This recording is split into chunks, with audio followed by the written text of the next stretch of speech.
ব্রতকথারম্ভ নারায়ণং নমস্কৃতং নর বৈষ্ণব নরোত্তমম দেবীং সরস্বতীশ্চৈব ততো জয়মুদীরয়েৎ বন্দে বিষ্ণুপ্রিয়াং দেবীং দারিদ্র্য দুঃখ নাশিনীং ক্ষীরোদপুত্রীং কেশবকান্তাং বিষ্ণুপক্ষ বিলাসিনী। দোল পূর্ণিমা নিশি নির্মল আকাশ, ধীরে ধীরে বইতেছে মলয় বাতাস। লক্ষ্মী দেবী বামে করি বসি নারায়ণ, করিছেন নানা কথা সুখে আলাপন। হেনকালে বিনা করে আসি মুনিবর, নারায়ণের সাক্ষাতে কহিলা বিস্তর। তারপর কর জোরে করিয়া প্রণতি, কহিল নারদ মুনির নারায়ণী প্রতি। কহ মাতো এ কেমন তোমার বিচার, চঞ্চলা চপলা প্রায় ফির দ্বারে দ্বার।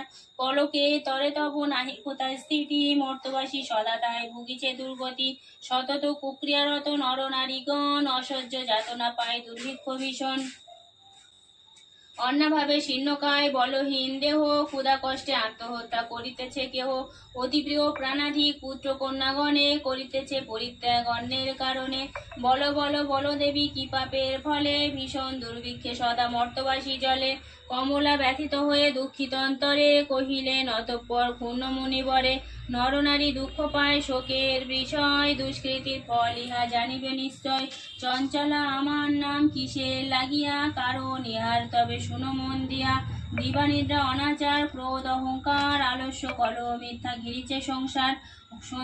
উচ্চ হাসি উচ্চ ভাষা কহে নারীগণ, সন্ধ্যাকালে নিদ্রা যায় বেহুশ নয়ন। দয়া মায়া লজ্জা আদি দিয়া বিসর্জন, যেথায় সেথায় করে স্বেচ্ছায় গমন। না দেয় প্রদীপ তারা প্রতি সন্ধ্যাকালে, ধূপ ধুনা দিতে লজ্জা মনে মনে গণে। প্রভাতেতে নাহি দেয় গোমায়ে ছড়া, ময়লায় নষ্ট পাছে হয় শাড়ি পরা। লক্ষ্মী অংশে নারী জাতি করিয়া সৃজন, পাঠাইছি মর্তধামে সুখের কারণ। বৃথায় সুখেতে তারা ভুলিয়া আমায়, অকার্য কুকার্য করি সময় কাটায়। শ্বশুর শাশুড়ি প্রতি নহে ভক্তিমতী, বাক্যবান বর্ষে সদা তাহাদের প্রতি। স্বামীর আত্মীয়গণে না করে আদর, থাকিতে চাহে গো সদা হয়ে স্বতন্ত্র। লজ্জা আদি গুণ যত নারীর ভূষণ, শরীর হইতে তারা করেছে বর্জন। অতিথি দেখিলে তারা কষ্ট পায় মনে, স্বামীর অগ্রেতে খায় যত নারীগণে। পতিরে করিছে হেলা না শুনে বচন, ছাড়িয়াছে গৃহস্থালী ছেড়েছে রন্ধন। পুরুষের